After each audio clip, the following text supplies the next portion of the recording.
وکلا تو پھٹ پڑے نا، اعتراض تیرے جان سار بے شمار. اب میں آپ کو بتاؤں جو، لیکن اس میں جو چیز ہوئی، ہم نے یہ ثابت کیا کہ دو سیکشنز کو اگر ہم ملا لیں، ایک ان کی کنورجنس ہو جائے تو اقتدار بھی آپ لے سکتے. مجھے پرویز مشرف نے کم از کم 5 مرتبہ 5 مختلف اشخاص کے ذریعے پرائم منسٹر کا آفر کیا.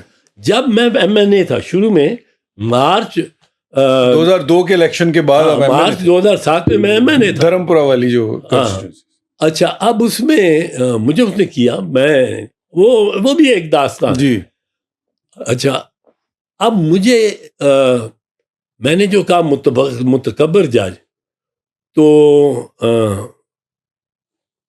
ثاقب نثار کی جب باری آئی، اس نے کہا ظفر صاحب آپ کی کتاب کے بارے میں یہ میں نے تقریر لکھی ہے، اس میں آپ کی کتاب کی بھی تعریف ہے، آپ کی بھی تعریف ہے، تجزیہ بھی ہے جی. یہ میں آپ کو اپنے پیش کر دیتا ہوں، اپنے پریس والوں کو دیتا ہوں اور آپ کو، اور یہ چھپ جائے گی، چلے گی.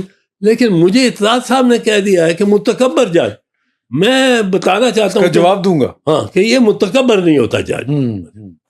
وہ اس نے وہ لائن اور تقریر کرنی چاہیے. اچھا، ویسے سر یہ جو لائرز موومنٹ تھی، اس کے بعد آپ ان کے وکیل بھی بنے، آپ نے بڑا ایک فل کورٹ کے سامنے بڑا لمبا آرگو کیا، بڑا ایک ہمارے جو دوست ہیں شاہد سعید صاحب، اس میں ان کی بہت ہیلپ بھی تھی، آپ نے اگنالج بھی کیا تھا ان کا ٹی وی کے اوپر بھی. اس زمانے میں تو آپ کو پھر بڑی بڑی آفرز ہوتی ہوں گی، اور ہوئیں بھی، آپ نے پہلے مجھے بتایا بھی تھا کہ بہت ہائی فیس لوگ آپ کو دینے کے لیے تیار تھے کہ آپ چودھری افتخار کے بینچ میں پیش ہوں، لیکن آپ نے انکار کیا. اس سے تو آپ کو کافی نقصان پہنچا ہوگا مالی. جب ری انسٹیٹ ہوئے افتخار محمد چودھری جی پہلی دفعہ 20 جولائی 2007 کو، وہ جو کیس جی خلیل رمدے کے رمدے صاحب جو ہیڈ کر رہے تھے، تو میں نے اسی دن اناؤنس کیا بات، اسی دن، کہ میں ان کے سامنے پیش نہیں ہوں. میں نے ڈرائیونگ کی ہوئی اس کی، ہاں جی، میں نے اس کو ایسے ایسے جگہوں پہ لے کے گیا.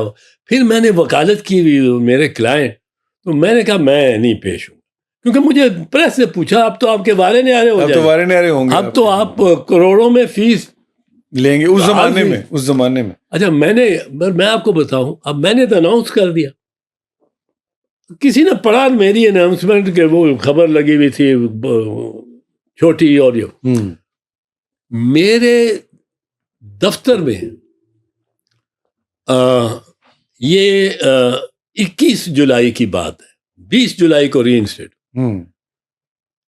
4 پارٹیز ایسی آئی بیٹھی تھی جو مجھے چاہتے تھے کہ میں حفیظ پیرزادہ، ایس ایم ظفر، شریف الدین پیرزادہ، خالد انور کو سپر سیڈ کر کے، ان سے کر کے، اور کیس لگا ہوا ہے چودھری کے، میں پیش ہو جاؤں.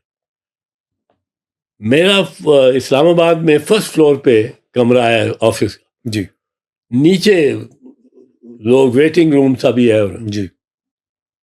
اس ویٹنگ روم میں مجھے یہ بیرسٹر گوہر نے بتایا، میرے سینئر یہاں کے پارٹنر تھے، 22 سال ہمارے ساتھ کام کیا بیرسٹر گوہر. اس نے آ کے یہ ان سے ڈیل کر رہا کہ کیا کیس ہے، کیا ہے، وہ مجھے بتانے کے لیے، بریف کرنے کے لیے. کہتا ہے کیش میں 23 crore is waiting for you. Oh my God. یہ پہلے دن میں نے کہا میں نے نہیں پیش ہونا. مجھے کہنے لگا جی بالکل ٹھیک، بالکل آپ کے ساتھ ہم ہیں. اور وہ پھر یہ آپ نے اپنی کتاب میں بھی یہ لکھ رہے ہیں، سب کچھ لکھا ہے آپ نے، یا اس طرح کی نہیں لکھ رہا ہوں اس میں. تو میں نے اتنی دیر بڑی بڑی بات کو مخفی رکھا، میں نے نہیں بتایا کہ مجھے وزارت عظمیٰ جی طارق عزیز نے مجھے آ کے کہا 2 مئی 2007 کو، اور میں نے تھا اس کہ آپ کیوں جھاگ مار رہے ہیں. وہ میرے عزیز بھی تھے ہیں اور میرے سے بڑے، ان کا کی چاک مار رہے ہیں چودھری. واہ ادھر آپ جرنیل نہ لا تے وزیر اعظم بن. میں نے کہا جی میں نہیں بن سکتا. جب میں انکار کیا تو مجھے وہ یہاں تک کہنا ہے, انہوں نے کہا, میں نے کہا تو آڈا تو وزیر اعظم ہے شوکت, انہوں نے کہا کہ یہ ٹی وی لگائی ہوئی, اور ٹی وی اونچی لگائی ہوئی انہوں نے کہا یہ ٹی وی پہ میں ابھی فون کرتا ہوں ایک دن, اگر 10 منٹ کے اندر گھڑی دیکھ لیں یہ ٹی وی نے نہ کہنا شروع کر دیا بریکنگ نیوز, نہیں breaking news, Shaukat Aziz ریزائنز, health condition, اور اس کے بعد ہم آپ کو لے آئیں گے. تو یہ 10 منٹ کے اندر نہ اناؤنس ہوا تو یو آر فری. میں نے اس کو کہا, میں نے کہا نہیں, میں اب چلتے ہوئے بہت کچھ 2-3 گھنٹے بیٹھے رہے, چلتے جب ان کو مایوسی ہو گئی تو چلتے ہوئے مجھے انہوں نے کہا کہ 5 تاریخ کو آپ لاہور نکل رہے ہو ڈرائیو. وہ جو آپ نے ڈرائیو ساری رات کی تھی, 27.5 گھنٹے, 6 بجے آپ صبح ہائی کورٹ پہنچے تھے, 27.5 گھنٹے جی ڈرائیو کیے, 9 بجے صبح پہنچے, صبح 9 بجے. اچھا اب میں نے ان کو مجھے کہنے لگے, ہم بھی ساری رات ادھر ویٹ کرتے رہے, ہاں بیٹھ کے بہت لوگوں نے.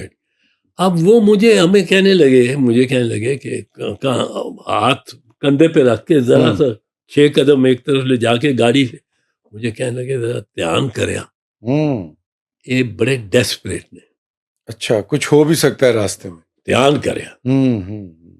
میرے تو کان کھڑے ہو گئے. ایک ادھر واقعہ ہوا بھی تھا کہ آپ پرویز الہی کے گھر کے باہر سے گزرے, کوئی ہوائی فائرنگ وغیرہ ہوئی؟ نہیں وہ ہمارے پہ تو واقعہ ایک اسلام آباد میں 17 جولائی کو تو ایک بم ٹانگیں کٹ گئی تھی شاہ صاحب کی, اس پہ ہم نے 4 منٹ بعد ہم پہنچے تھے, پہنچنا تھا بالکل. اور اس کے علاوہ ہم پہ کراچی میں گولیاں چلائی. جب کراچی تھا جب وہ تو بڑا آپ تو پہنچ نہیں سکے تھے, بڑی مشکل. اس میں اب ہم سارا رستہ لوگوں کو دیکھتے رہتے تھے. صرف چیف کو میں نے بتایا, چیف جسٹس افتخار محمد چودھری نے جو بات کی وہ قابل قدر ہے. میں نے کہا چیف صاحب, ان کے گھر کیا ایک طرف لے گیا, ایک کمرے میں, خالی کمرے میں بند کر کے. میں نے کہا چیف صاحب یہ پیغام آیا ہے کہ ہوشیار رہنا, اور اس نے الفاظ ہیں اس میسنجر کے کہ یہ بڑے ڈیسپریٹ ہوئے ہیں, یہ کچھ کریں گے. اب پبی کے مقام پہ یہ پرویز الہی نے اپنے طور پہ علیحدہ بات کی ہوئی, اور اس نے 2-3-4 دفعہ یہ کیے, اور اخباروں میں چھپ. اس نے کہا پبی کے مقام کے علاقے میں مجھے پرویز مشرف صاحب کی ہدایت ملی کہ ان کو فارغ کرو. اچھا, بم سے کرو, گولی سے کرو, فارغ کرو. اور پرویز الہی کا یہ کہنا ہے کہ میں نے انکار کر دیا, اور میں نے کہا کہ آپ کو انہوں نے بتایا پھر بعد میں؟ اسی وقت مجھے بھی بتایا, اور وہ تو انہوں نے پبلکلی کہا. جی. اچھا اب جو ہم بڑے مجھے افتخار محمد چودھری نے کیا کہا. افتخار محمد چودھری کو جب میں نے یہ بتایا کہ یہ پیغام ملا ہے اور معتبر پیغمبر ہے, اور اس نے اپنے طور پہ دیا, وارننگ کے شاٹ دیا, تو مجھے کہنے لگے کہ آپ کا کیا رائے, کیا کرنا ہے. میں نے کہا جی میں تو اس پیغام کے بعد اگر بیمار ہو جاتا ہوں, میرے دل کا دورہ پڑ جاتا ہے, میں اس گاڑی میں ضرور ہوں, میں واپس نہیں جا سکتا. اور میں نے کہا طارق عزیز نے جب مجھے یہ کہا تو میں نے اس کو یہ جواب دیا کہ چوئی صاحب یہ آپ کو تو پتہ ہی تھا کہ یہ کس دادے اور کس باپ کا بیٹا ہے جس کے پاس جا رہا ہوں, آپ کو تو پتہ تھا. تو یہ سوچ کے آتے اب میں بیٹھوں گا, تو مجھے افتخار محمد چودھری نے میرا ہاتھ پکڑا اور دبا کے, میں آپ کے ساتھ ہوں, دبا کے انہوں نے کہا کہ میں بھی راجپوتنی دا دودھ پیتا, میں تواڈے نال.